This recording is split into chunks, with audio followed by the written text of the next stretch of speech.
ही अपेक्षा असते. व्यक्त होण्याचा पुढचा प्रकार म्हणजे साहित्यातलं योगदान. ती कथा असेल, कविता असेल, कादंबरी असेल, हा एक व्यक्त होण्याचाच प्रकार आहे. त्याच्यानंतर जन्माला येणारा प्रत्येक माणूस हा गोष्टी वेगळा असतो. त्यामुळे गोष्ट कथा याच्याशी त्याची लहानपणापासून जागा जोडलेली असते. आजोबा आजींच्याकडनं कथा ऐकलेल्या असतात, अंतिमपणाकडनं ऐकलेल्या असतात, पुराण कथा असतात, काही शौर्यकथा असतात. या शौर्यकथा पुराणकथांमधला जो नायक असतो तो आपण स्वतः अशी कुणीतरी एक लहानपणापासून एक माणसाची भूमिका असते. आणि मग शिवाजी महाराजांचा पराक्रम हा शिवाजी महाराजांचा राज आहे. रामाची आणि भरताची ही जी एक बंधुभावाची वृत्ती आहे ही त्यांची राहत नाही, ती आपली नाही होऊन आपल्याला कळत नाही. त्यामुळे हिरोवर्शिपसाठी कथा सांगणं आणि कथा ऐकणं या गोष्टी लहानपणापासून सांगायला येतात. खरं म्हणजे मी एका साहित्यिक घरामध्ये जन्माला आलो. मला जेव्हा मुलींनी सांगितलं की माझे वडील हे कादंबरी लिहायचे, चित्रपट कथा लिहायचे, नाटकं लिहायची, पण मला कबूल करताना काहीच वाटत नाहीये की मला ते कधी कळलेच नव्हते की कोणी लेखक आहे वगैरे. मला ते फक्त माझे वडील वाटायचे आणि माझं लहानपण सगळं हे या भावनेनं गेलं. त्यांचा मृत्यू झाला 82 साली. त्याच्यानंतर ते साहित्यिक होते असं मला साक्षात्कार झाला. आता याची कारणमीमांसा आणखी 2 विषय आहे. एक मानसशास्त्रीय कसोट्यामध्ये म्हणतो की पौगंडावस्था येईपर्यंत प्रत्येकाच्या मनामध्ये आपल्या बापाचं स्थान हे एखाद्या देवच असतं. पौगंडावस्था पार केली की त्याच्यानंतर स्वत्व म्हणजे काय, मी म्हणजे काय, ही गोष्ट हळूहळू समजायला लागते. आणि मग अशी समजूत होऊन बसते की माझ्या मीपणाच्या आड माझे वडील येत आहेत.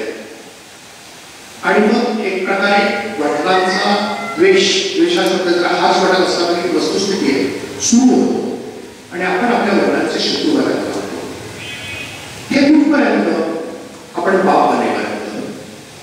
आपण जेव्हा बाप बनतो आणि हीच भावना आपली मुलं आपल्याबद्दल बाळगायला लागतात तेव्हा आपल्याला आपल्या बाबाचा बरोबर समजायला लागतो. हा एक विलक्षण असा बाप होणं आणि बाप असणं याच्यातला प्रवास आहे. माझ्या कथालेखनाला जी सुरुवात झाली ती भाग वेगळ्या निमित्ताने झाली. मला माझ्या आयुष्यामध्ये कधी असं वाटलं नव्हतं की मी काही लेखन करू शकेन म्हणून.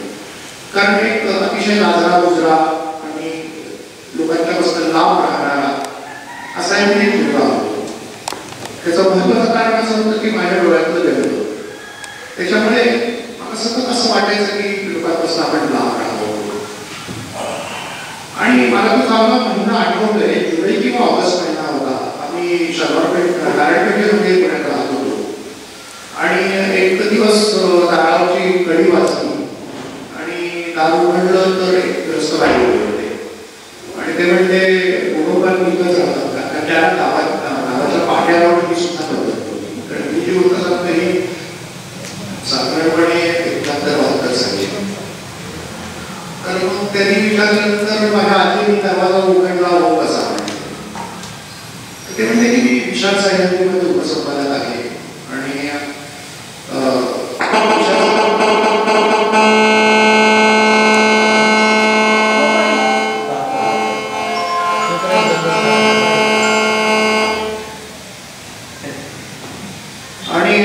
विशाल साहित्याचा दिवाळीत करायचं आहे.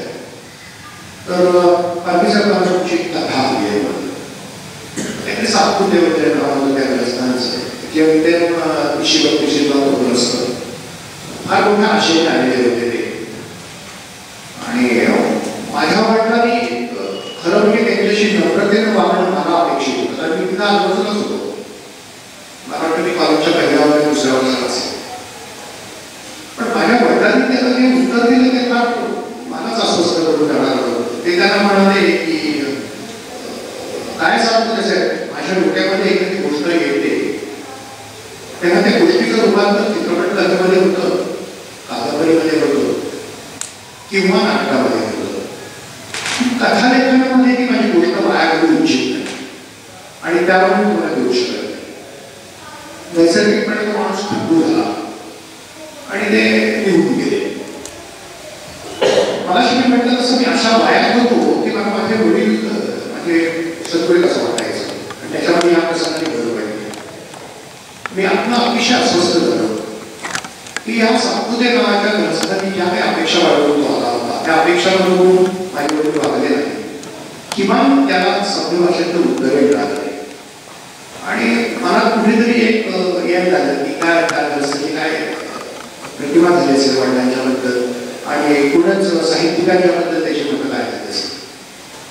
आणि तो माणूस निघून गेला आणि माझ्या डोक्यामध्ये ते सतत येत राहिलं आणि त्या भूमीमध्ये एक 2-4 दिवसामध्ये मी साधारणपणे 1200-1500 वगैरे शब्दांची कथा लिहिली आणि एक प्रकारे ती कथा लिहिल्यानंतर मी माझ्या वाटण्यामध्ये एक सूर उभं आहे अशी कुठेतरी भावना वाटत आहे.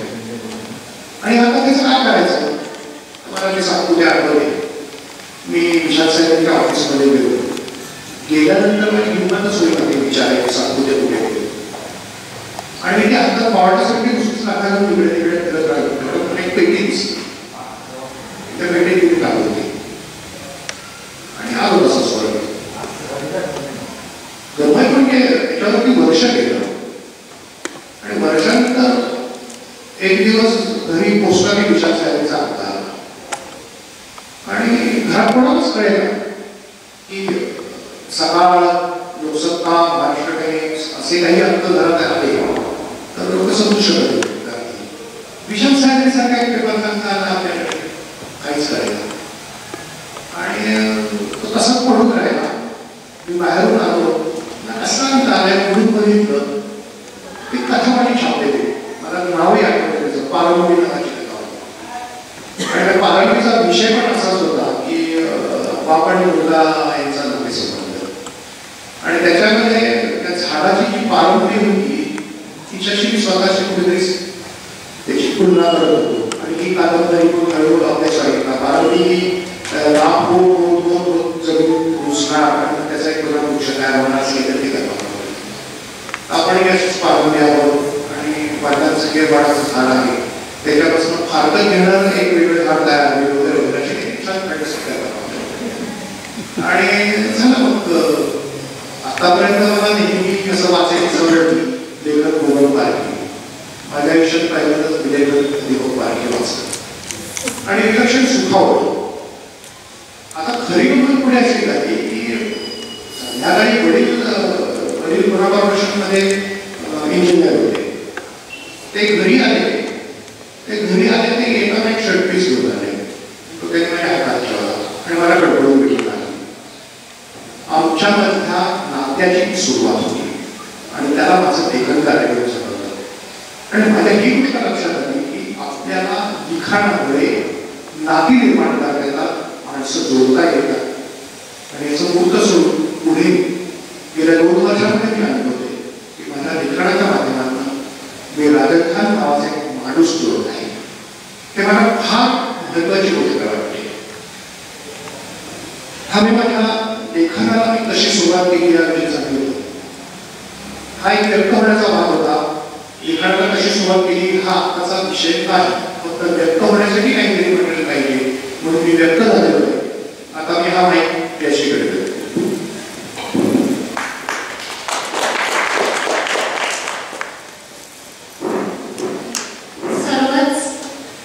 सर्वांना माझ्याबद्दल माहिती असं नाही कारण की काल आम्ही सेशन मिस केलं आहे. सर्वात आधी सांगते मी जयश्री नागपुरे, मूळची नाशिकची, अर्ध शिक्षण नाशिकमध्ये नंतर पुण्यात आणि मी लेखक आहे. आता मी म्हणू शकते कारण की मी सिरियलचा लायसन करते. एका लग्नाची दुसरी गोष्ट इंग्लिशमध्ये केली. ती सिरियल चालू आहे आलबाई दुबईला झी अल्फा चॅनल पण ती आता म्हणू शकते. आणि माझं पहिलं अक्षर नावाचं संमेलन लातूरचं कासेगावचं त्यातून मी खूप काही शिकले.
काका भेटले ते आणि बापडले सगळे त्यांच्याशी तिथे गेल्यावर मला समजलं की नाही,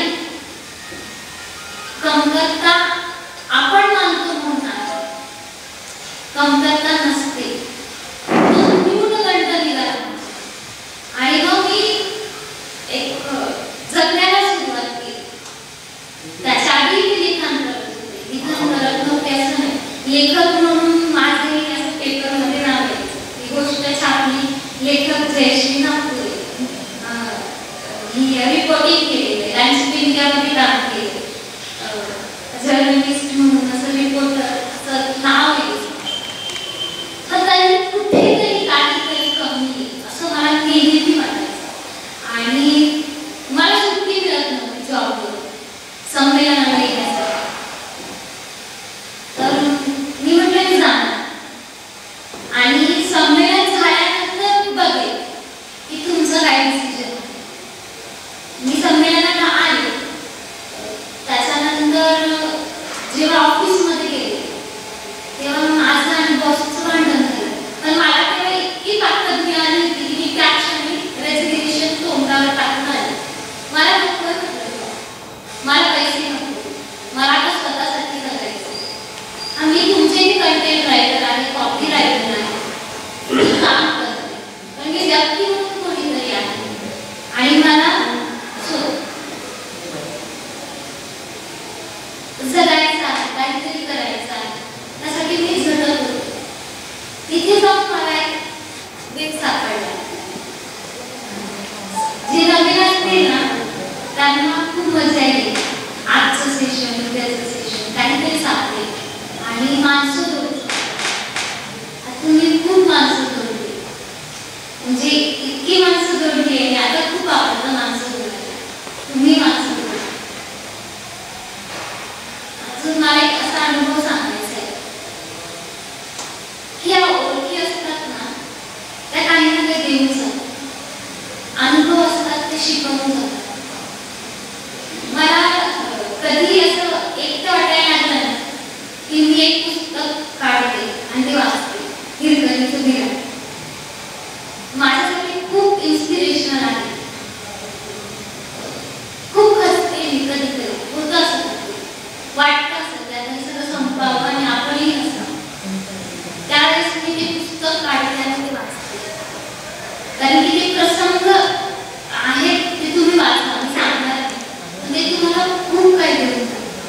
खूप काही जगावं कसं त्यातून शिकते. मग खूप प्रसंग येतात. म्हणजे ते पुस्तक मला तिथे भेटतं हसेगावला.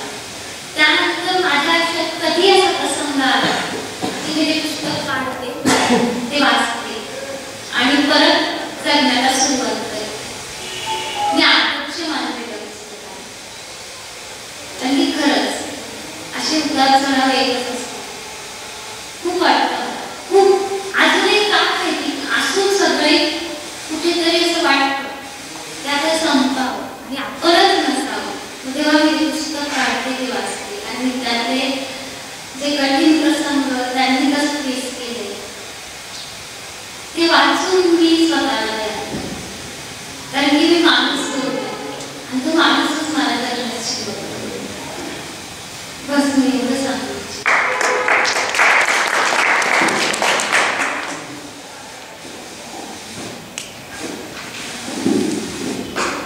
इथे बसलेल्या सर्व सद्सद्विवेक बुद्धीचे माणसांना व त्यांना चालना देणाऱ्या त्यांच्या सद्सद्विवेक बुद्धीला चालना देणाऱ्या त्या पुस्तकांना आणि ते साहित्य निर्माण करणाऱ्या त्या साहित्यिकांना माझा सप्रेम नमस्कार.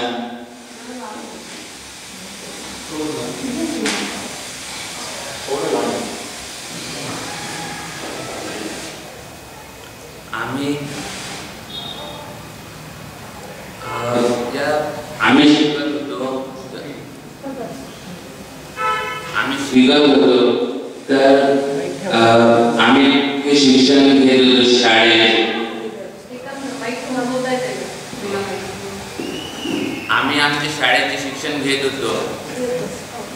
शाळेचे शिक्षण चालू असतानाच आम्हाला आमचे सर हॉस्टेलमध्ये सांगत होते की शिक्षण घेतानाच तुम्हाला समाजाची जाणीव झाली पाहिजे. तर प्रश्न पडायचा की समाजाची जाणीव झाली पाहिजे म्हणजे कशी. तर सर सांगायचे एखादी घटना झाली तर ती घटना झाली तर त्या घटनेची आपल्याला जाणीव झाली पाहिजे, त्या घटनेची आपल्याला माहिती असली पाहिजे. आपण अभ्यासक्रमाचा अभ्यास तर तुम्ही करताच, पण तुम्हाला समाजामध्ये कसं जगायचं आहे, कसं राहायचं आहे हे शिकता आलं पाहिजे. तुम्हाला माणूस बनायचं आहे. तुम्ही शिक्षण घेऊन खूप सारे पुस्तके वाचून तुम्ही खूप मोठे व्हाल, नोकरीला लागाल, पैसेही कमवाल, पण तुम्हाला माणूस बनायचं आहे. तुम्ही जर शिक्षण घेऊन खूप मोठे झालात तर त्या समाजाला काहीतरी फायदा झाला पाहिजे. हे मीच सांगतो म्हणून नाही, तर तुम्हाला असं स्वतःहून वाटलं पाहिजे असं सर आम्हाला सांगत होते. आणि पुस्तके वाचताना ती कशी वाचावी हे सर आम्हाला सांगायचे.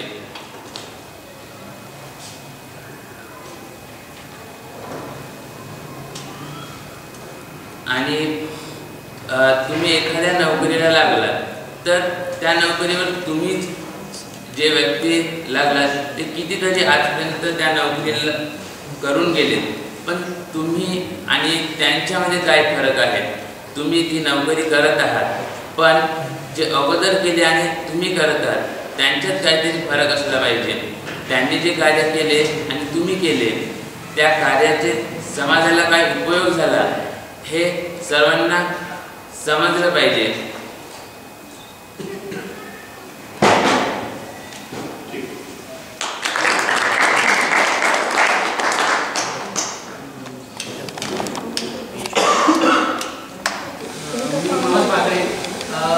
माझ्या बाबतीत सर्व घटना घडल्या 2002च्या नंतर. 2002 नंतर आवाज कमी करत का आवाज येते ते जरा आवाजात एकदा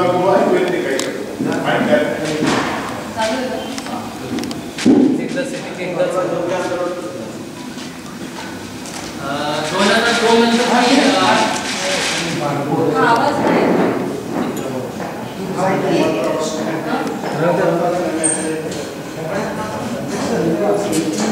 त्याला मध्ये कसं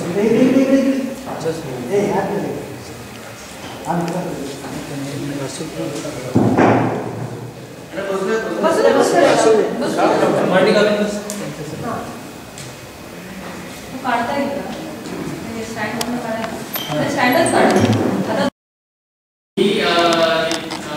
आज वय वर्ष 32 आहे, पण त्याच्या 16-17 वर्षापासून मी एमपीएससी यूपीएससी याच्याशी संबंधित आहे. 97-98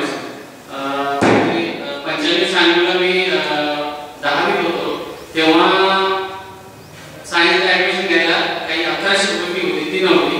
तो माझ्या आयुष्यातला पहिला टर्निंग पॉईंट ठरला की मी तिथून मग इकडे सायन्सच्या इकडे जाऊ शकणार नाही. दुसरा टर्निंग पॉईंट होता रॅमलाची झालेली घटना, आणि तिसरा पॉईंट होता की रवींद्र जाधव आणि सुनील देशमुख हे आमचे आमदार आणि तिथे जिल्हाधिकारी होते.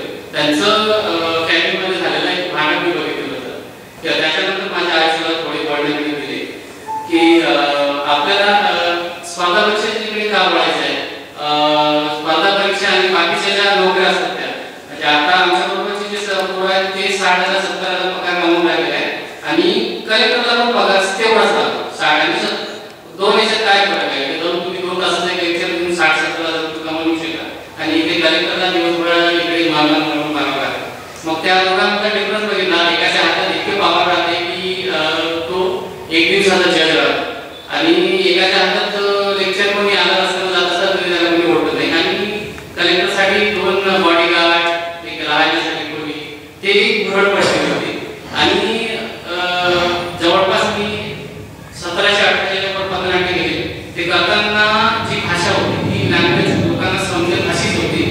आणि त्यामुळे मला असं गोड गोड बोलता येत नाही. मी डायरेक्ट सरळ विषयाला गेला आणि जिथं चुकलं तिथं बोलतो. त्याच्यामुळे मला बोलताना तुम्ही सहन करून घ्या. ते पथनाट्य करताना रूडनेस ते केलं आणि त्याच्यामुळे पाठांतराची सवय होती ती तुटत गेली. जसं एकांकिकेत डायलॉग टू डायलॉग करावं लागते, ड्रामा डायलॉग टू डायलॉग करावं लागते, तसं पथनाट्य करताना आम्ही जे करतो त्याला असं काही नाही. 15 मिनिटाची लिमिट जरी होती तरी आम्ही 3-3 तास ते पथनाट्य गोकाढतो. ज्याला ते सगळे विषय आता 16 वर्षाचा अभ्यास करत असल्यामुळे तुम्ही फक्त विषय सांगा 15 मिनिटं सुरू देतात. त्याच्यामुळे ते 3-3 तास चालत होतं. आणि 2007 पासून मग अभ्यासाचा डिटेल सुरू केला मी. जे आम्ही एमपीएससी आणि यूपीएससी वाले करण्यापूर्वी आम्हाला थोडं भाषण द्यावं लागते. ते भाषण देण्याची एक वेळ असते. ज्या दिवशी तुमचं नाव लिस्टमध्ये दिसतं त्या दिवशी तुम्ही हिरो, त्या दिवशी तुम्हाला काळपूत्र विचारायचं. मग आमचं एक लिमिट राहते की आमची पुढची टेबल त्याच्यावर डोक्यापर्यंतची पुस्तकं आणि ते पुस्तकं वाच करायचं. जवळपास आधुनिक भारताचा इतिहास या विषयाची 23 पुस्तकं जवळ ठेवले.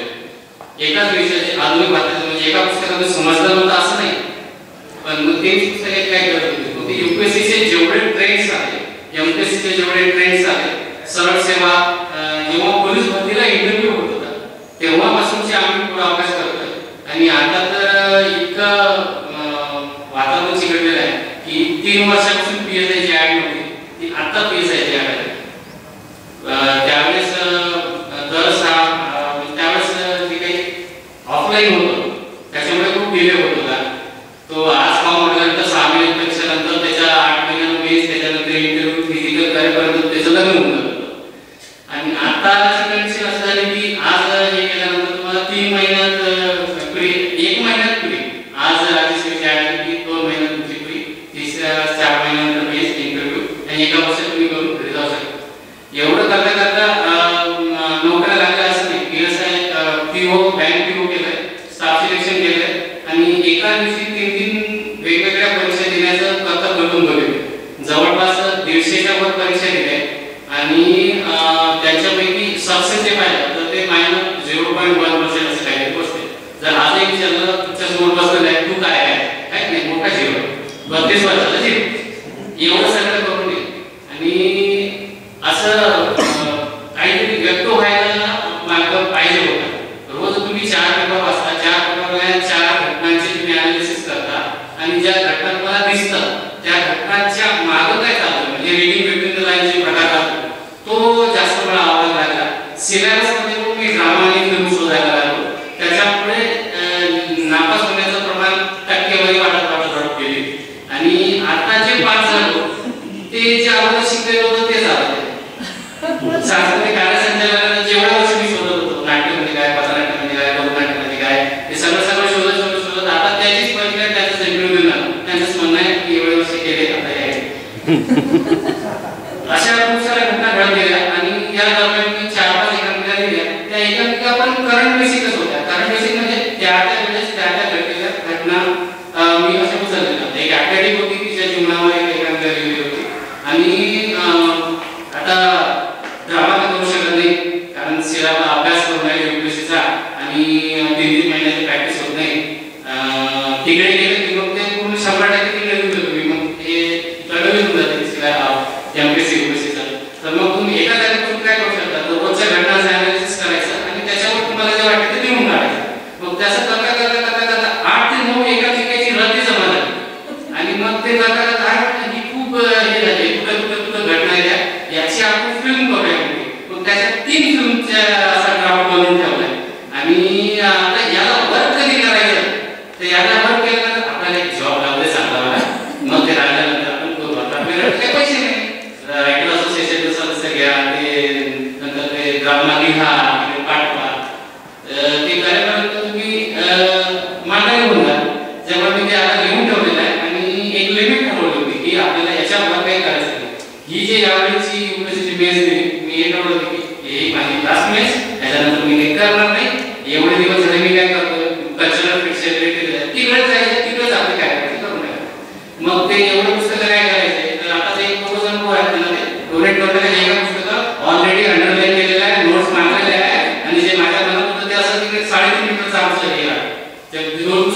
थांबतात त्याच्यामध्ये कसं केलं ते कुठं तुमचं गौरव भरून टाकलेलं होतं त्याच्यात माझ्या मनाचे प्रश्न होते. काही काही होते राष्ट्रपती यज्ञ कसा करतात, त्याच्यानंतर ते राष्ट्रीय यज्ञ कसा करतात, त्याच्यानंतर वाजपेयी यज्ञ कसा करतात, ते यज्ञ यज्ञानं त्याला पेजला जोडत गेलो की पूर्ववैदिक काळ काय होतं, उत्तरवैदिक काळ काय होता, मग रामाने पण राष्ट्रीय यज्ञ केला होता. त्याच्यावर पण सिलेबस राहिला तुम्ही दुसऱ्या कुठे भाटकून राहिले नापासपेक्षा तर वाढणारच. मग ते करता ते मत बनत गेलं की कुठल्याही गोष्टीवर बोलायच्या अगोदर पहिल्यांदा आपलं मत बनवायचं आणि नंतर बोलायचं. मग मी ठरवलं आपल्याला बोलायचं कसे विषय एका स्पर्धा विषय त्याच्याविषयी काही विषय प्री मेन्स इंटरव्ह्यू फिजिकल चष्मा लागतो का, फिजिकल मध्ये मला दमा आहे, छाती खोकला आहे, काय जाते का, ते सगळं बाकीचे विषय असे तुटत गेले. मग जे आपल्याला जे पेपर आहेत ते माझे पुस्तक आहेत मग ते वाचताना जे ऑलरेडी लिहिलेलं राहते त्याच्या मागचं तुम्हाला वाचता येईल. त्याच्यासाठी तुम्हाला 2 ते 3 वर्षाची प्रॅक्टिस पाहिजे. मग ते पुस्तक हा पाहिजे काय म्हणतात हा विषय दिला हे ते जे पुस्तक आहे ते सुमित सरकारला सगळे दोष देतात. त्याच्यानंतर पिपी चॅनलला येतात आजही 2-3 इरफान आहे. त्याच्यानंतर पुस्तकावर एका जणांची टीका होती की तुम्ही काय करता. आता जे सिलेबसचे प्रिंट आलेले ते वेगळे झाले. आता एथिक्सचा पेपर आला म्हणजे तुम्ही नाटक काहीच करू शकत नाही, जे आहे तेच करा. केस स्टडी देतात की बी मॉनिटायझेशन बद्दल तुमचं प्रत्येक ठिकाणी प्रदर्शन करा, तुमचं अख्खं चरित्र त्यावर छापलं.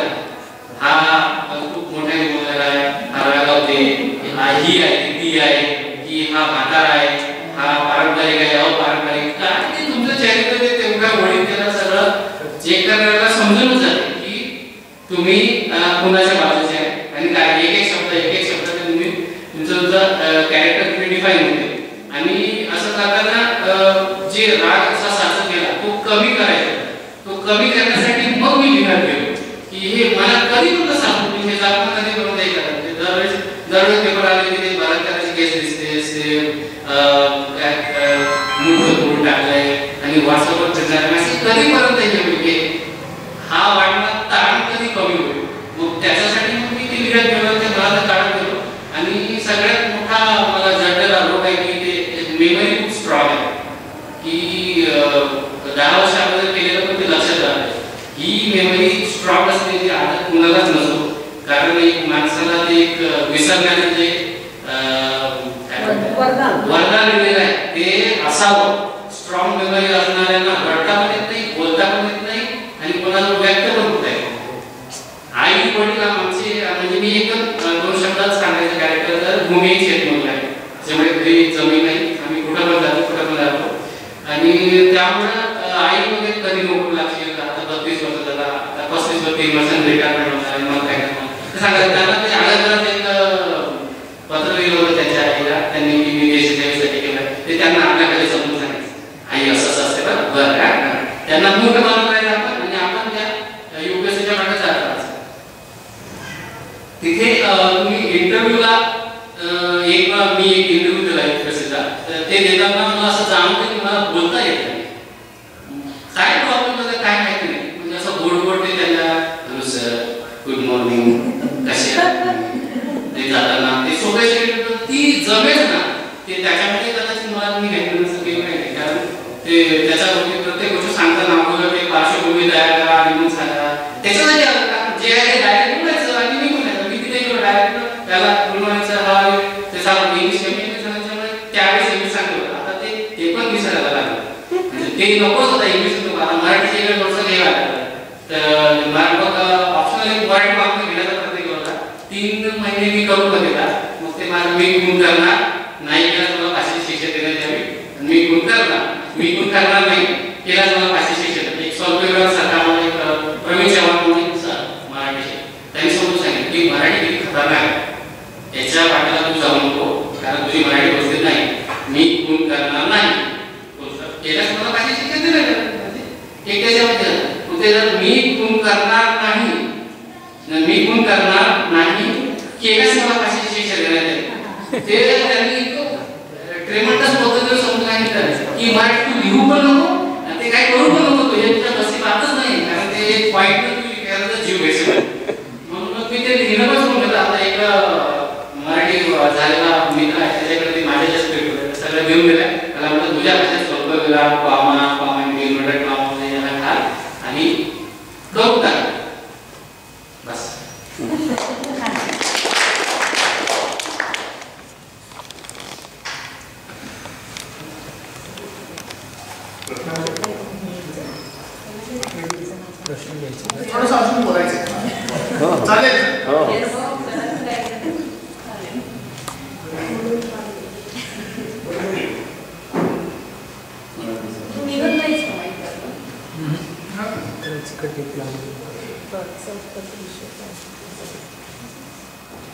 मी असं समजतो की माझ्या बोलण्याचा कंटाळा आहे कारण प्रश्नोत्तर घ्या म्हणून आंबेडकर सांगतायत तर मी रेटून म्हटलं मला बोलायचं. माझ्या आयुष्यामध्ये 3 माणसं येऊन गेली. 3 माणसांबद्दल मला थोडंसं सांगायचंय. त्याची पहिली व्यक्ती आहे पाल नावाचं एक जंगल आहे जळगावच्या. तर तिथं मी गेलो होतो. पिलारी वगैरे अशा काहीतरी नावाचे तिथे फॉरेस्ट ऑफिसर होते. त्यांच्याकडे त्यांनी आमची व्यवस्था केली होती रेस्पॉन्सला. आणि दिवसभर आम्ही जंगलामध्ये फिरलो आणि रात्री त्यांच्याशी मी गप्पा मारत बसलो. अपेक्षा अशी होती की 10-10:30 जेवढं झाल्यानंतर गप्पा मारू 11:30-11:15 आम्ही झोपू. प्रत्यक्षात झोपायला मला 4 वाजले. एका तो गोष्टी वेगळा आणि खूप अनुभव असलेला माणूस. तर त्यांनी एका असा अनुभव सांगितला की वनखात्यामध्ये त्यांची काही वेगवेगळी प्रोजेक्ट्स असायचे आणि त्या प्रोजेक्टला मनुष्यबळ लागायचं. तेव्हा इथले जे कोण आदिवासी लोक होते त्यांना ते मस्टरवरती घ्यायचे आणि मस्टरवर घेतल्यानंतर मग त्यांच्याकडनं कुठे जायला रस्ता करून घे, कुठे माझं तलाव वगैरे अशी काही काम करून घ्यायचे. तर त्यावेळेला त्यांना काय समजा 10 रुपये रोज असेल त्या लोकांना. तर हा ग्रस्त काय करायचा की 15 दिवसाचं मस्टर असायचं. साधारणपणे 150 माणसं त्या मस्टरवरती असायची. 15 दिवसानंतर 150 गुणिले 15 गुणिले 10 अशी ते पेमेंट त्याला गव्हर्नमेंटने मिळायचं. त्यांना लोकांचं पेमेंट करावं आणि हा माणूस 10 रुपये रोजाच्या ऐवजी त्याला 9 रुपये रोज द्यायचा. आणि सगळे आदिवासी 8 रुपयाच्या पेमेंट घेऊन द्यायचे. अनेक दिवस गेले त्याच्यावर. ते राजमार्ग चालू करायचे. कुठल्या तरी एका शहाण्या माणसाच्या लक्षात आलं त्या माणूस 10 रुपयाच्या ऐवजी 9 रुपये देतोय. आणि मग त्यांनी वरच्या अधिकाऱ्यांच्याकडे तक्रार केली. हे जे तुमचे जे वन अधिकारी आहेत तिथले 5 जणांचे हे लोकांना नागवत आहेत, लोकांच्या अज्ञानाचा फायदा घेतात आणि त्यांना 1 रुपया कमी देतात दिवसामध्ये. आणि मग ती सगळी सूत्र वेगाने आणली. अँटी करप्शनकडे त्याचं रिपोर्टिंग वगैरे सगळं झालं आणि ती सगळी टीम चौकशीसाठी 5 जणांमध्ये आली. एक प्रकारे यांना चौकशीला नेण्यात आलं म्हणजे अटक केल्यासारखंच नेण्यात आलं. आणि जेव्हा ते त्यांना घेऊन जायला आले तेव्हा ही सगळी मजूर मंडळी काम करणारी होती ह्या सगळे बाहेर उभे राहिलेले होते आणि त्यांच्यामध्ये कुजबूज सुरू झाली होती. तर त्यावेळेला ते चौकशी करणारे अधिकारी होते. त्यांनी ह्या लोकांना विचारलं की ही गोष्ट खरी आहे का की तुम्हाला 1 रुपया कमी देत होते आणि तुम्हाला माहिती आहे का? त्या सगळ्यांनी सांगितलं हो आम्हाला माहिती आहे आम्हाला 1 रुपया कमी मिळायचं. पण तरी तुम्ही आवाज का उठवला नाही, आम्ही याला शिक्षा करणार. त्यावेळेला सगळ्या मजुरांनी ओरडून सांगितलं की हे आम्हाला पूर्णपणे माहिती होतं, हे आमच्या संमतीने झालं होतं आणि याला कुठल्याही प्रकारची शिक्षा होता कामा नये कारण हा देव माणूस. सगळ्यांना आश्चर्यचकित झाले रुपया खाणारा माणूस देव माणूस कसा आणि मग नंतर त्याचा उघडा असा होता. या ग्रस्तांनी काय केलं होतं की प्रत्येकाकडनं रुपया काढायचा आणि हे जे जमलेले जे पैसे आहेत ह्या पैशात ते जळगावमध्ये गेले. जळगावमध्ये कटिंग सलून होतं. या कटिंग सलूनमध्ये 4-5 कारागीर काम करत होते. त्याला त्यांनी असं सांगितलं की तुम्हाला रोज काय मिळतो ते म्हणजे 50 रुपये रोज आम्हाला मिळतो. तुम्हाला 60 रुपये देतो. तुम्ही 15 दिवस इथं यायचं आणि माझ्याबरोबर चालायचं.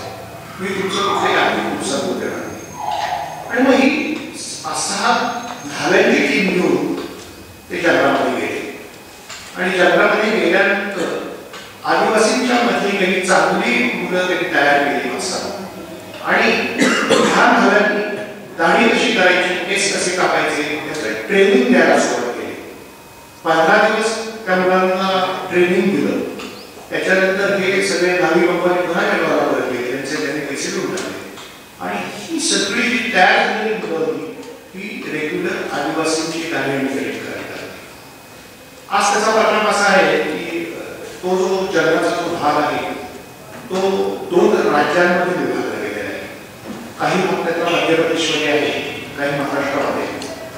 आजही असं तिथं दिसतं की मध्य प्रदेश भागातले सगळे आदिवासी सगळे जटा वाटलेले आणि महाराष्ट्रातले केस कापलेले. हा एक प्रकार त्यांनी केला. दुसरा प्रकार त्यांनी असा केला की काही कपडे शिवायची मशीन्स आणली. ह्या वाचलेल्या पैशातून ती मशीन्स आणली, त्याच्यात जाडं बिडं कापड आणलं, काही शिंपी आणली, त्या लोकांना शिवायचं कसं हे शिकवलं. आज बरीचशी लोक आपले रोजचे वापरते जे कपडे आहेत ते स्वतः शिवत आहेत. काहीही न बोलता लोकांच्याच पैशातून लोकांना सांगून सवरून त्यांनी हे कार्य केलं. वास्तविक माझा या माणसाचा फार मोठ्या प्रमाणात सत्कार झाला पाहिजे, परंतु आपला समाज असा करंट आहे की त्यांच्याविरुद्ध चौकशी झाली, त्यांनी केलेल्या कामावर सगळा गोळा फिरला आणि त्यांना सस्पेंड करण्यात आलं. हा एक माणूस. दुसरा माणूस माझ्या मित्राला आवडेल ऐकायला, गडचिरोली.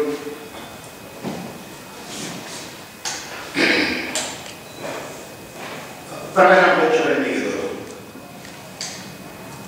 94 साल होतं. आज हेमंतसाचं जे स्वरूप आहे ते आनंद होतं.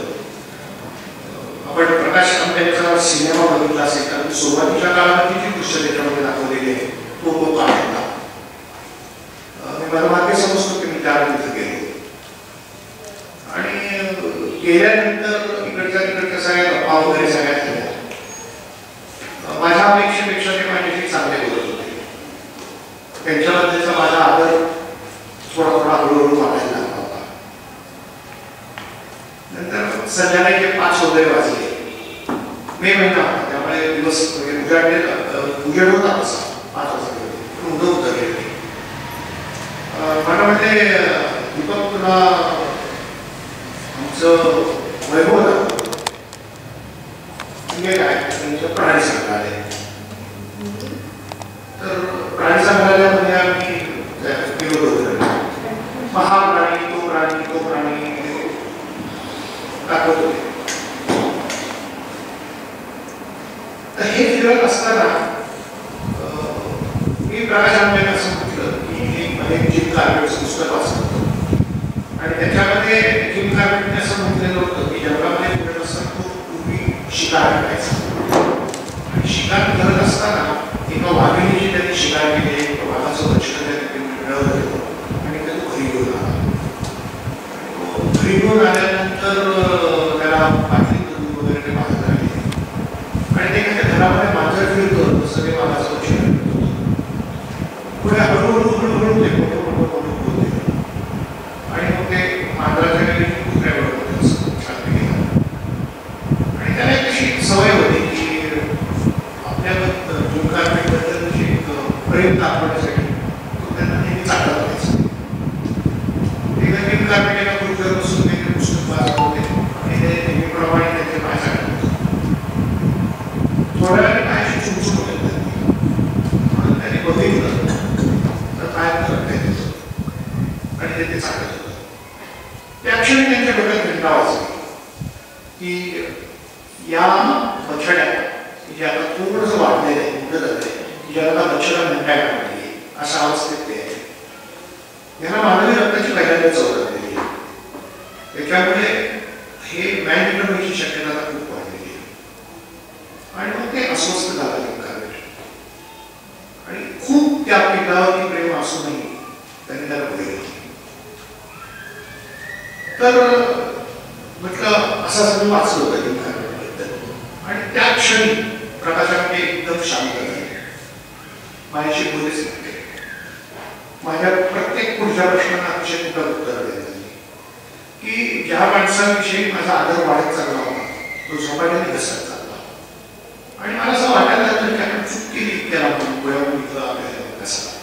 हा माणूस आता आपल्याशी नीट बोलायला झालाय आणि आपल्याला आलाय तर हे दाखवतो ते दाखवतो असं तर ते माझ्याबरोबर फिरत राहिले. फिरता फिरता साया होते एका मित्रामध्ये त्याने दार उघडले. दार उघडलं आणि मला काहीही कळायच्या आत त्या साड्या काटेल्या असतात त्याच्यावरचा हात गरम आणि संपूर्ण हात रक्ताने वाहला. म्हणजे इतका वेळ प्रकाश आमटेंच्या विषयी माझं मत थोडंसं वेगळं मत चाललं होतं की हा माणूस काही दुःखाची कोणाला किंमत देत नाही, पण हा माणूस मला तर चक्क वेगळा वाटायला लागला. सगळा हात रक्तबंबाळ विकृत माणूस आहे काय तरी चालते आणि तो रक्ताळलेला हात धुवून म्हणजे चला वाटला आणि आम्ही चालत राहिलो. वाघाच्या पिंजऱ्यापाशी आलो. त्याने पिंजऱ्याचं दार उघडलं आणि मला म्हणजे यायचं एक आतमध्ये म्हणजे रस्ता ते आतमध्ये गेले आणि वाघाच्या तोंडामध्ये तो रक्ताळलेला हात गेला. तुला तुला तुला तुला चाकत राहिला. संपूर्ण हात व्यवस्थित कोरडा झाला. ते बाहेर आले. मला म्हणजे मिळालं तुमच्या प्रश्नाचं उत्तर असं काहीही नसतं. मी तुम्हाला हे मुद्दाम असं दाखवतो की हेमंत असा येऊन गेलेला माणूस कुठलेही गैरसमज घेऊन जाणार नाही. त्याच्यानंतर मला त्याने असं सांगितलं की ऑन द कॉन्ट्री आम्हाला मी स्वतः डॉक्टर आहे, आम्हाला कुठलीही जखम झाली आम्ही कुठलीही बरोबर आवाज नाही, आम्ही सगळे जण वाघाला जाण्यात येतो. त्याची लाट जगाच्या सर्वात उत्कृष्ट आणि सगळे आणि त्याच प्रकाश आंबेंच्यानंतर माझा आदर पराकोटीचा वाढला.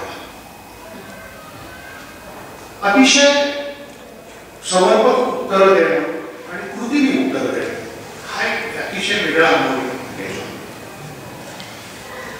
तिसरा अनुभव नाझिरेला किरण पुरंदरेच्या बरोबर झाला. नाझिरेला किरण पुरंदरेच्या बरोबर 3 दिवस आले होते. अशीच संध्याकाळ झाली 5 वगैरे वाजले.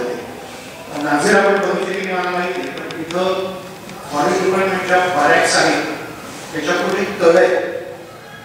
तर ते तळ हे फार मोठा आकर्षणाचा भाग. तर आम्हाला आम्ही 4-5 जण होतो. आम्हाला म्हणते चला पडतात तळ्यावर जायला. आम्ही तयार होतो.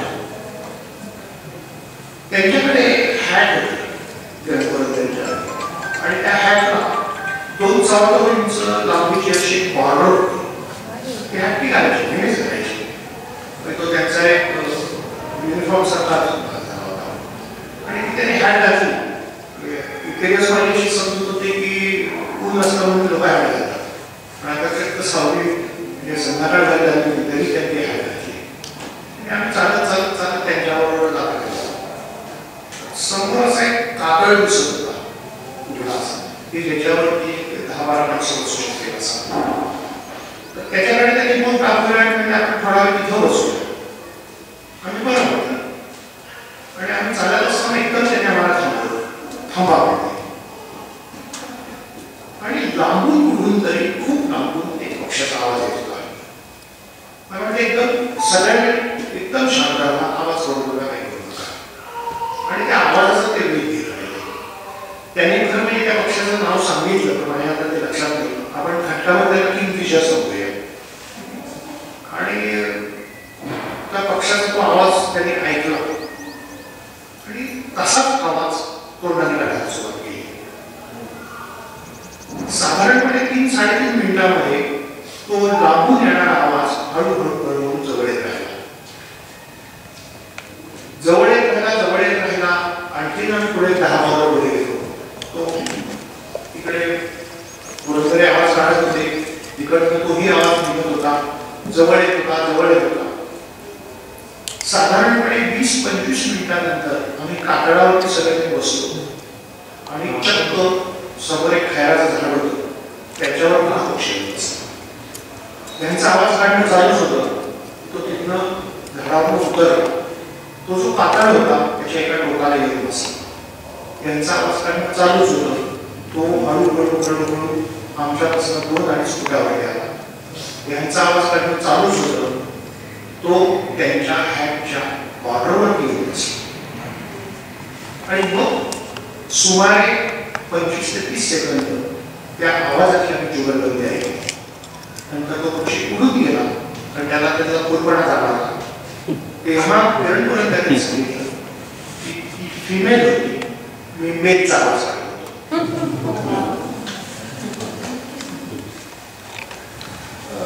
ती माणसं मला भेटली आणि मला खूप सर्वोत्तम होती.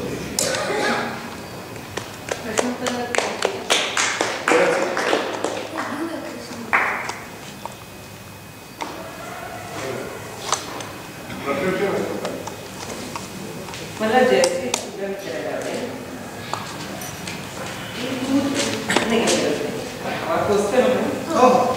की वैफल्य तिथलं येतो मध्येच तू ज्या टोकापर्यंत जाते त्याच्या मागची कारणं तू शोधते म्हणजे वाचन करून शोधते किंवा मग नाही स्वतःमध्येच कॉर्डलेस देऊन ठेवा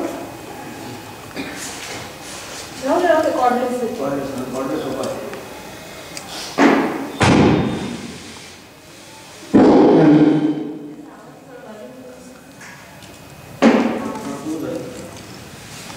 शोधते की नेमकं काय झालं सापडतात ते. मग त्याच्यावर मी सोल्युशन काढते आणि पुढे जाते.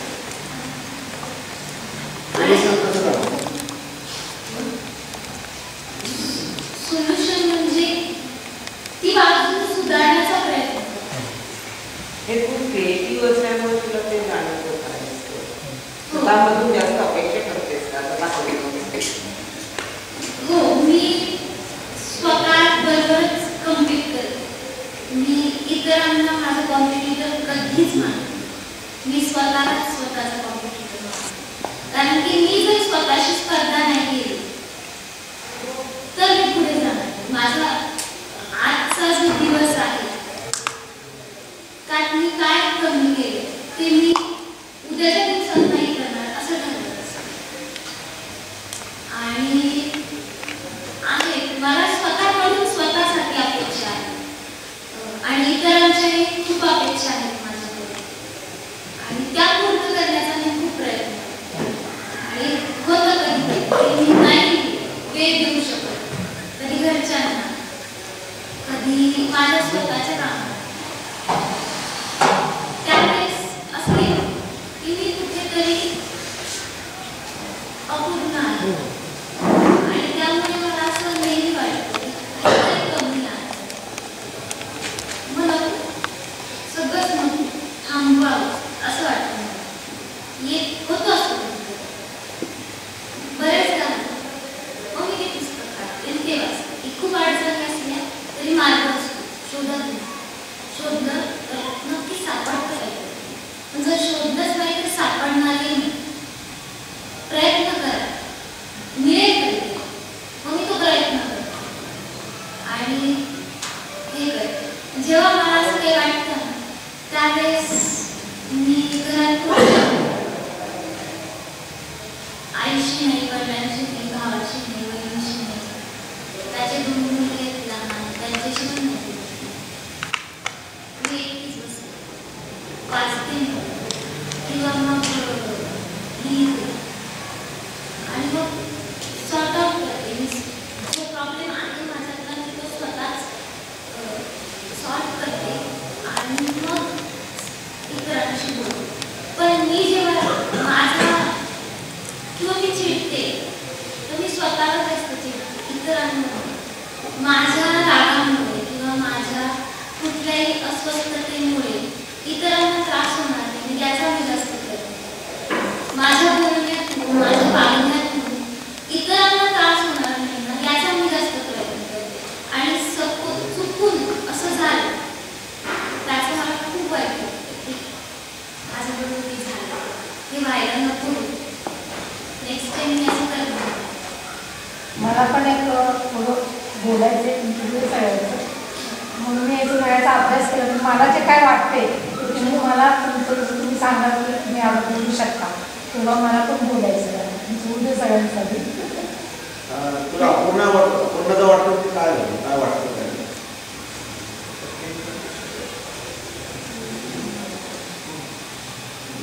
एकाच वेळेस खूप गोष्टी येतात. त्या दिवशी आम्ही नाशिकला मीटिंगला आलो. नाशिकला मीटिंगला आलो. त्याच वेळेस कवी संमेलन केलं आणि त्यांच्या खूप अपेक्षा होत्या की आम्ही तेही अटेंड करावं. पण आम्ही त्यांना सांगितलं की आम्ही इथे आहोत, इकडचा कार्यक्रम संपला की आम्ही तिथे येतो. पण दोघं वेळा अशा म्हणजे आपलं 4 वाजताचं होतं आणि त्यांचं 5 वाजताचं होतं. आम्ही असं ठरवलं होतं की हे 4 ते 5 मध्ये संपेल, आपण 5 ला निघालो तरी 6 पर्यंत तिथे पोहोचू. म्हणजे 6 वाजता पोहोचलो तरी तो 5 ते 7 चा कार्यक्रम असतो. आपण 6 वाजता तिथे अटेंड करू शकतो. आपला कार्यक्रम थोडा लांब आणि त्यांना आम्ही जरी सॉरी वगैरे म्हणतो, आम्ही माफी मागितली की असं आम्ही नाही अटेंड करू शकतो. मग ते कुठेतरी त्यांचा अपेक्षा बंद झाला की आम्हाला तुमच्याकडून अपेक्षा आहे ज्या तुम्ही पूर्ण नाही करू शकत. कारण की हे दुसऱ्यांदा झालं आमच्याकडे. एकदा त्यांचंच बोलावणं होतं तेव्हा आम्ही बाहेरच पोहोचू शकलो. बहुतेक आम्ही तेव्हा इकडे होतो, मूर्तीत होतो आणि सेकंड टाइम नाशिकमध्ये असून गेलो. त्यावेळेस थोडंसं काय करावं एक सांगा, कोणाचा करून घ्यायचे समजायचं टिमोटीचं आपलं असतं समजून घ्यायचं. भूषणला मला एक विचारायचं आहे. तुझं मराठी तसं फार हे नाही, तुझी भाषा काही वेगळी आहे का? नाही, मराठीच आहे भाषा. बोली भाषा असेल, बोली भाषा आम्ही मराठीतच बोलतो. जे प्रमाणबद्ध मराठी आहे तशी प्रकारची नाही. आमच्या जे भागामध्ये बोलतात ते मराठी आम्ही बोलतो.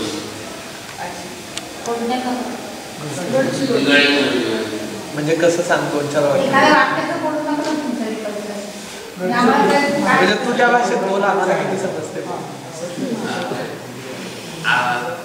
समजा मला इथं बसायचं आहे असं जर म्हणतो तर आम्ही तिथं मला इथं बसायचं आहे असे म्हणतो, असं म्हणतो.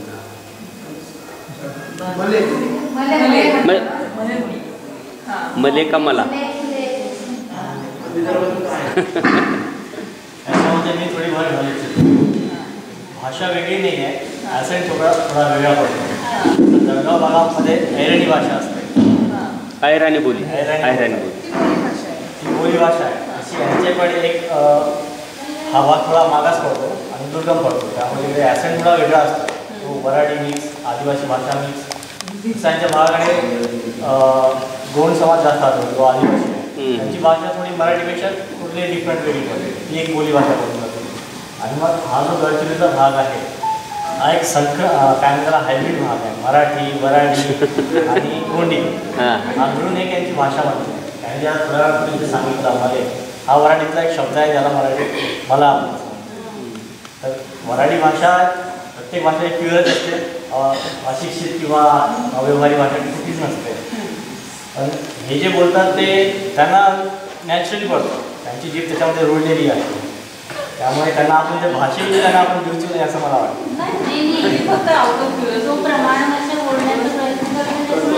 नाही, आता पुण्यामध्ये आला म्हटल्यानंतर तो प्रमाण भाषेचं सध्या पूर्ण चांगलं पुण्याचा प्रयत्न हे तर तिकडे बोलले ना फास्ट बोलतो. मला एक प्रश्न आहे, तू ज्या भागातून आला आहे आणि आता पुण्यात येतोय त्याच्यामध्ये कल्चरल डिफरन्स खूप आहे, सांस्कृतिक डिफरन्स भरपूर आहे. जीवन जगण्याची जी पद्धती आहे गडचिरोलीमध्ये आणि पुण्यामध्ये फार फरक आहे. तुम्ही ते 1 वर्षापासून राहतो पुण्यामध्ये, त्या फरकासोबत तुला जुळवून घेता येतं का? आणि जे स्टुडंट तुझ्या मागे राहिले गडचिरोलीमध्ये अजून पण आहेत त्यांच्याविषयी तुला काही मार्गदर्शन करायचं आहे का? ते जाऊन काही करणार आहे? वाटते असं जे माझे मित्र आहेत गावाकडे त्यांना आपण जाऊन सांगावे जे आपण करत आहोत आणि जे करत आहेत त्यांच्यातलं आणि ते काय काय पुन्हा करू शकतात, काय समजा समोर गेल्यावर ते त्यांना सांगावं. आपण जे करत आहोत तेच त्यांना सांगावं की त्यांनी करावं असं वाटतं. मला असं वाटतं का तुझ्या सरांचा उल्लेख केला त्या सरांनी तुम्हाला ठिकाणी ते पाठवलं, तर मला वाटतं ते अशीच पुढे जात आहोत. सरांनी तुम्हाला पाठवलं, तुम्ही कुणाला तरी पाठवा, ते कुणाला तरी पाठवलं. मेलचे अक्षरमानचे ध्येय आहे.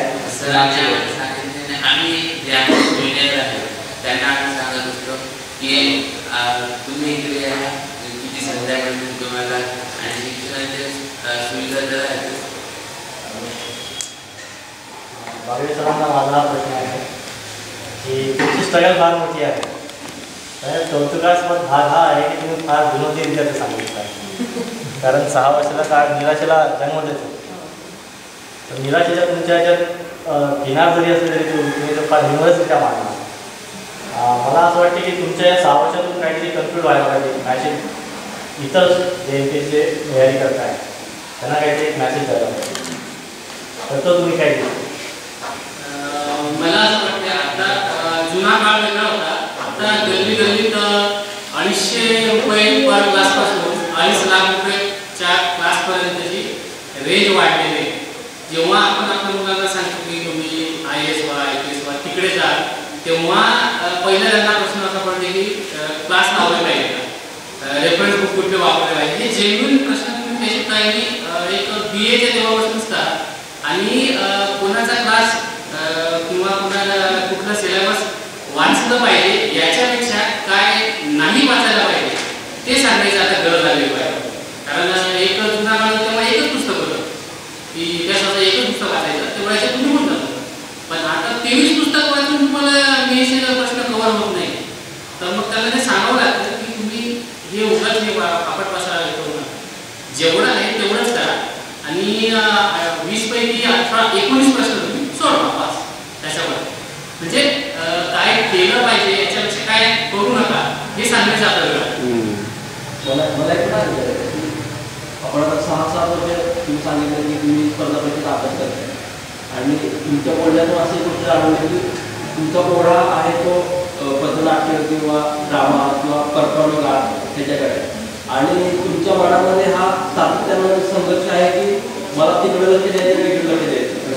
तर स्पर्धा परीक्षा हा ढोबळ मार्ग किंवा त्या मार्गाने सगळे जातात, पण प्रत्येकाच्या मनामध्ये क्रिएटिव्हिटी असते असं नाही आहे. ती आपण समजा दैवी देणगी म्हणून किंवा एक मनाला आपल्याला वाटतं की असे फार कमी लोक आहेत.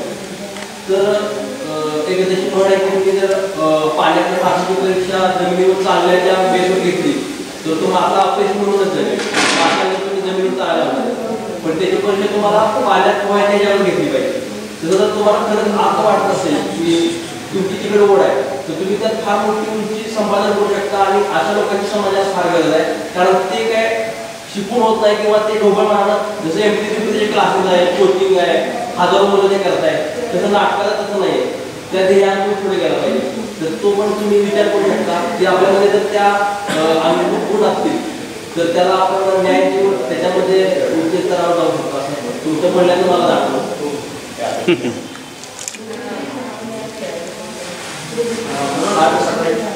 मला तुला विचारायचं की आता या ओघाने दर्शन या स्पर्धा परीक्षा त्याला बिलकुल द्या.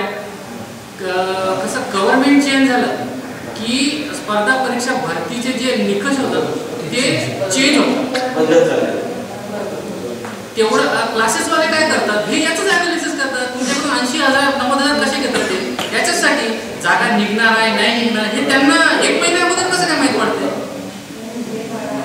3 वर्ष जागा निघणार नाही हे आम्हाला त्यावेळेस कोणीतरी एखाद्याला सांगितलं होतं की 3 वर्ष तुम्ही शांत बसा, PSI वाले एज वाढ झाले तरी मला काही प्रॉब्लेम नाही. आता त्यांनी एज वाढवून दिलं.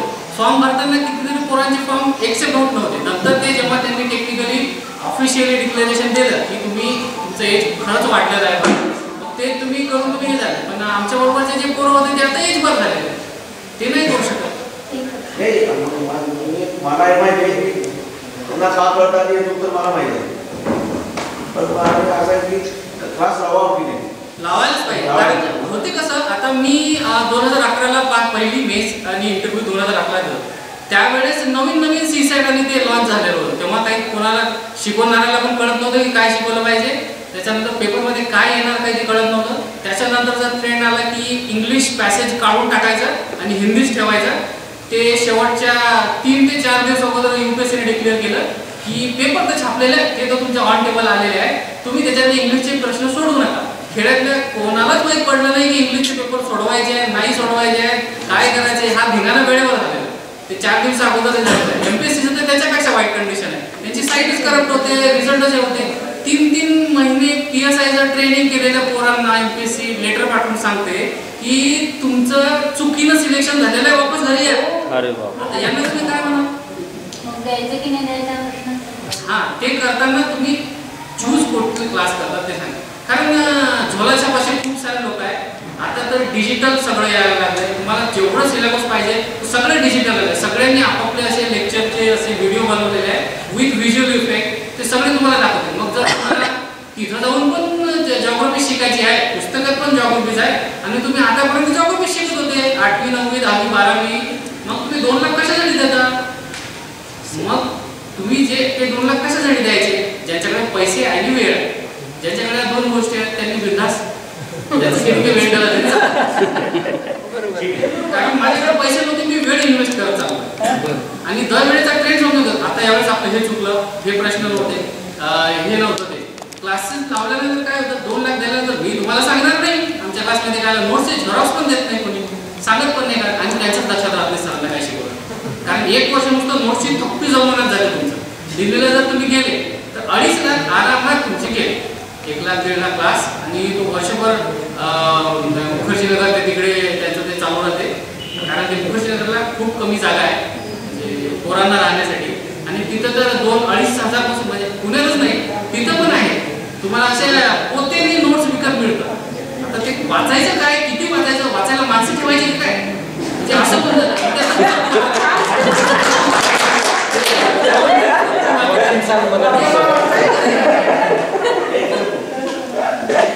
म्हणून लिमिटेड गोष्टी आणि क्रक्स हे जे शिकवतात ते क्लासमध्ये जे 20 वर्षापासून जे लोक कमावून राहिले, ज्यांनी नाव कमावलेलं आणि ज्यांना उद्या काय होणार आहे हे दिसते. बहुतेक प्रश्न जे आहेत ते पेपर मुगलेलं, पण पेपर वाचताना आपण दुसरं काहीतरीच वाचतो. आमचे 6-7 पेपर वाचणारे जे असे कालकोंदरी होतं, मी 6-7 पेपर वाचतो, बरोबर आहे. आम्ही पण 6-7 पेपर वाचतो. वाचायचं काय संपादकीय, बाकी पेपर डब्यात टाकून द्यायचे, काहीच राहत नाही. आणि ते संपादकीय पण कधी कधी इतके खटकाच राहतात म्हणजे यांना मी असं हे म्हणू शकत नाही. कारण हा एक दिवस तो तिकडला लिहिते काहीतरी, दुसरा त्याला अपोज करणारा लिहिते, पेपरमध्ये काय देऊ आम्ही? मग त्याच्यासाठी तुमचं मत तयार पाहिजे. कारण ट्रूथ हे वेगळंच आहे. पेपरमध्ये लिहिण्याचं, बोलण्याचं, अभ्यास करण्याचं हे ट्रूथ वेगळंच आहे सगळं. कारण पेपरमध्ये तुम्हाला काहीतरी वेगळंच लिहावं लागते, पुस्तकात काहीतरी वेगळंच छापलेलं राहते आणि पेपरमध्ये म्हणजे वर्तमानपत्रात काही वेगळंच होऊन जाते. तो सांगते डिमॉनिटाईज असं, तो तिकडून सांगते काळा पैसा असा आणि ऍक्च्युअल राहते वेगळीच परिस्थिती. ठीक आहे, ठीक आहे. कसं ते टेक्निकल चालतं. औपचारिक त्यांच्या पत्रकारांकडे जास्त बोललं असं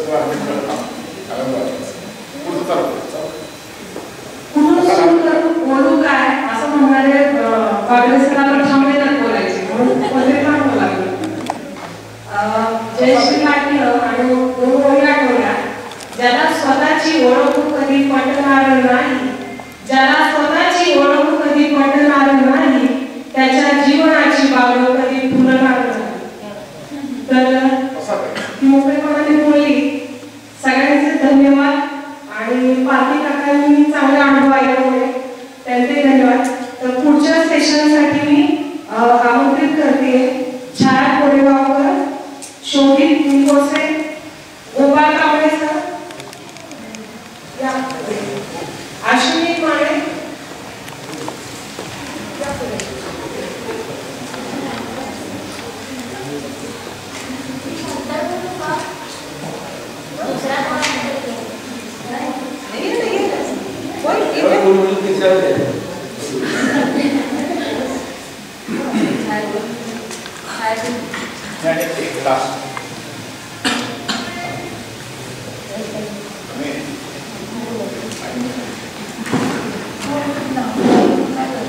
सगळ्यांनी माहिती आपला ऍडजस्ट